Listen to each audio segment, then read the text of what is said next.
morning students. Yes, second class.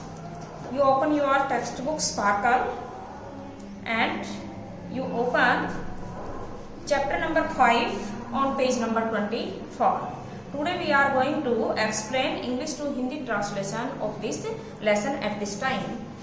So you listen me attentive students. A trip to grandfather's farm.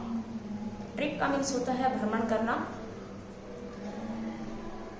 दादाजी के farm की यात्रा या वहां घूमने के लिए भ्रमण पे जाता है। अब देखिए, Nisha is excited. Nisha girl's name है। Nisha is excited. एक्साइटेड का मीन्स होता है उत्तेजित होना, यानी कि बहुत अधिक उत्सुक होना। निशा उत्सुक है। अब किस चीज के लिए निशा उत्सुक है? Today means आज। She is going to visit her grandfather's farm in village बासी। She यहाँ ही और she दोनों का ही means वह होता है, बट इसमें डिफरेंस इतना है कि she use for female and he use for male, यानी कि फीमेल का मीन्स स्त्री के लिए, लड़की के लिए she का यूज किया जाता है, और बॉयज या मैन के लिए, व्यक्ति के लिए ही का यूज होता है। इज गोइंग, इज मीन्स है, गोइंग मीन्स जा रहे हैं। टू विजिट यात्रा पर, हर ग्रैंडफादर्स फार्म अपने दादाजी की के फार्म पर, इन विलेज बासी ग्राम बासी में। Listen again. Nisha is excited. Nisha उत्सुक है। Today she is going to visit her grandfather's farm in village Basi. आज वह अपने दादाजी के फार्म पे ग्राम बासी में दादाजी के फार्म की यात्रा पर जा रही है। He has a big farm. Big means बड़ा। उसका फार्म बहुत बड़ा है। He has brought up many useful animals in his farm. He has brought up, brought up का means पाले जाते हैं, देखभाल की जाती है। Many means बहुत सारे, यूजफुल मीन्स उपयोगी, जो उनके काम आते हैं। एनिमल्स जानवर, इन हिज फार्म उनके फार्म पर अनेक यूजफुल एनिमल्स को रखा जाता है और उनकी देखभाल की जाती है। Nisha's father takes Nisha to grandfather's village in his car. Nisha's father, यहाँ निशा के साथ में अपॉस्ट्रोफी एस लगा। निशाज, इसका मीन्स क्या है? अगर हम ये करते हैं, रोंग है। क्या है ये? रोंग, क्योंकि निशा एक नेम है और इसके साथ इसका प्लूरल नहीं बनाया जा सकता। यहाँ भी ये प्लूरल नहीं है। इसको एस को देख के ना आपको इसे प्लूरल नहीं समझना है, बट इसका मीन्स होता है का के की, यानी कि ये अपॉस्ट्रोफी एस कहा जाता है। जहां कोमा लगता है और एस अलग से लगता है, वहां पे अपॉस्ट्रोफी एस होता है।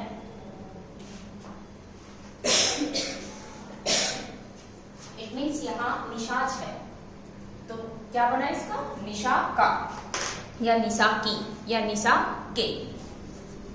Nisha's father takes, takes means ले जाते हैं, निशा टू ग्रैंडफादर्स विलेज दादाजी के गांव में, इन हिज कार अपनी कार में। निशा के फादर यानी कि निशा के पिताजी उसे अपनी कार में दादाजी के गांव में लेकर जाते हैं, जहां निशा के दादाजी रहते हैं। After travelling some time in car, Nisha asks her father. After means पश्चात, बाद में, ट्रेवलिंग यात्रा करने के, सम टाइम, सम मीन्स कुछ, टाइम मीन्स समय, इन कार में कुछ समय यात्रा करने के पश्चात Nisha asks her father.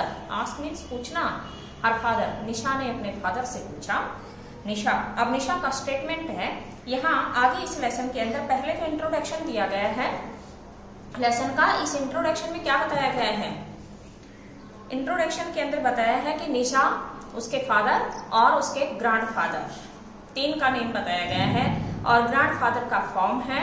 Farm के ऊपर उसके फादर उसे लेकर जाते हैं अपनी कार में बिठाकर। लेकिन after 4 lines here the statements continued.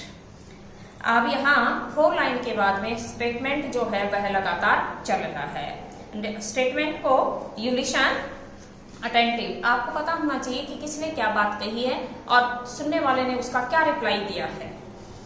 निशा, अब निशा कहती है फादर, पिताजी, how long it will take to reach grandpa's house. How long का मीन्स है डिस्टेंस के लिए है। हाउ मीन्स वैसे क्या होता है कैसे, और लॉन्ग मीन्स लंबा।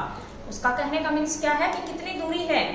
It will take to reach, आप मुझे पहुंचाएंगे ग्रैंडपाज हाउस। कहती है पिताजी, दादाजी के घर पे पहुंचने में हमें कितनी दूरी और तय करनी पड़ेगी, कितना समय लगेगा। फादर, वी विल रीच सून। अब उसने कहा कि हम वहां जल्दी ही पहुंच जाएंगे। उसने कहा कि जो डिस्टेंस है उसे हम कितने समय में तय करेंगे। तब फादर ने आंसर देते हुए क्या कहा है, we will reach soon. Soon means शीघ्र ही, रीच मीन्स पहुंचना, हम जल्दी ही पहुंच जाएंगे। विल का मीन्स होता है आगेगी, ये फ्यूचर टेंस की हेल्पिंग वर्ब है। आफ्टर सम टाइम, कुछ समय पश्चात, आफ्टर मीन्स पश्चात या बाद में, सम टाइम कुछ समय पश्चात, they reach the grandfather's house. They means वे, यहाँ दे का यूज क्यों हुआ as a subject, here we use they because Nisha and his father both are together. Nisha और उसके फादर दोनों एक साथ हैं। So here we use the subject as plural, इसलिए हमने यहाँ सब्जेक्ट के रूप में प्लूरल सब्जेक्ट का यूज किया। So here we use they, इसलिए हमने यहाँ पे दे का यूज किया है। They reach the grandfather's house, reach means पहुंचना, इसलिए कहता है कि after some time they reach the grandfather's house. उसके फादर ने आंसर देते हुए कहा कि कुछ समय पश्चात वे ग्रैंडफादर के घर पर पहुंच जाएंगे। नेक्स्ट स्टेटमेंट है निशा का, हेलो ग्रैंडपा। अब निशा कहती है हेलो दादाजी, how are you. How means कैसे, आर मीन्स हैं, यू आप कैसे हैं। ये पीछे क्वेश्चन मार्क लगा हुआ है, यानी कि वहां पहुंचते ही जैसे ही निशा ने अपने ग्रैंडफादर को देखा, as she met her grandfather, she spoke out hello grandpa how are you. तो वो क्या कहती है, हेलो दादाजी आप कैसे हैं। ग्रैंडपा, अब दादाजी आंसर देते हुए कहते हैं, उसकी बात का रिप्लाई देते हुए, आई एम फाइन डियर। अपने ग्रैंड चिल्ड्रन को आंसर देते हुए वो कहते हैं कि मेरे प्रिय मैं बहुत अच्छा हूँ। Let us visit the farm. Let us means आओ हम, लेट का मीन्स इसके साथ में, लेट के साथ में अपॉस्ट्रोफी एस लगा हुआ है। लेट अस मीन्स हम और लेट मीन्स आओ हम विजिट द फार्म की यात्रा करें। उन्होंने अपनी ग्रैंड चिल्ड्रन को ये बात कही है कि आओ हम फार्म की यात्रा करें। Grandfather takes Nisha to the farm. Takes means ले जाना। दादाजी निशा को फार्म पर लेकर जाते हैं। Grandfather first takes Nisha to show the hens and their chicks. Hens means मुर्गियां और चिक्स होते हैं मुर्गी के चूजे, यानी कि young ones of a hen that is called chicks. जो मुर्गी के बच्चे होते हैं उसे चिक कहा जाता है। Grandfather first takes Nisha to show. सबसे पहले दादाजी निशा को दिखाते हैं, वहां क्या दिखाते हैं, the hens and their chicks, वहां मुर्गी और मुर्गी के चूजे दिखाते हैं। नेक्स्ट पेज नंबर 25 पे देखिए, ग्रैंडपा। अब ग्रैंडपा कहते हैं Nisha look at the hen and her chicks. Nisha look at the, look means देखना, देखिए ये हैन और इनके चिक्स, इनके बच्चे। Nisha oh they are so pretty, can I take one. अब निशा कहती है oh they are so pretty, so means इतने अधिक, प्रेटी मीन्स सुंदर। ओ वे इतने अधिक सुंदर हैं। कैन आई टेक वन, क्या मैं इनमें से एक ले सकती हूँ। कैन मीन्स सकता, शक्ति, टेक मीन्स लेना, क्या मैं इनमें से एक ले सकती हूँ। उसने किससे पूछी है ये बात, निशा ने। निशा ने ये बात अपने दादाजी से, अपने ग्रैंडफादर से पूछी है। नो, अब हैन में क्या आंसर दिया है, no you can not take my babies. जैसे निशा ने दादाजी से ये बात कही कि हैन उनकी बात को सुन के ना हैन क्या कहती है, वो कहती है नो नहीं, एक्सक्लेमेटरी साइन लगा हुआ है यहाँ, इट इज एक्सक्लेमेटरी साइन। इसका मीन्स क्या होता है, विस्मयादि बोधक चिन्ह, यानी कि जब बड़ा सरप्राइज होता है at that time we use exclamatory sign. कहते हैं कि नो नहीं, you can not take my babies, आप मेरे बच्चे नहीं ले सकते। ये हैन ने आंसर देते हुए कहा निशा को। निशा ओ लुक, अब निशा कहती है ओ देखो, यहाँ भी एक्सक्लेमेटरी साइन का यूज किया गया है। The chicks are talking to mother hen. Chicks यानी कि बेबी जो हैं, हैन के बेबी हैं, वो किससे बात कर रहे हैं, आर टॉकिंग, बातें कर रहे हैं टू मदर हैन। कहता है कि मदर हैन से, अपनी मदर से बातें कर रहे हैं बेबीज, तो उसको बड़ा सरप्राइज होता है। Secondly grandfather takes Nisha to the cow and her calf. Secondly का मीन्स है दूसरी बार दादाजी क्या करते हैं। सेकेंडली ग्रैंडफादर टेक्स मीन्स ले जाते हैं निशा को to cow and her calf. Cow means गाय और काफ मीन्स होता है the baby of the cow, गाय का बच्चा।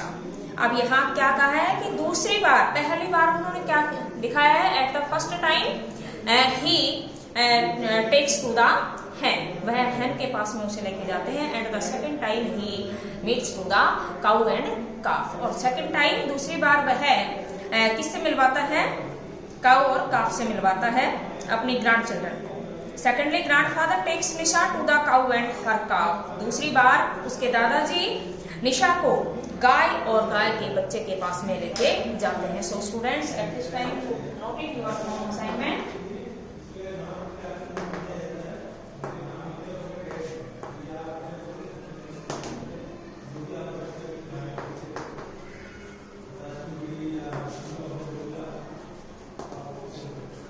इस लेसन की जितना मैंने पढ़ाया है, फर्स्ट पार्ट मैंने आपको रीड आउट करवाया English to Hindi translation. So students you listen me attentive, your understanding should be clear relating to the English to Hindi translation. And next है second, find out hard work.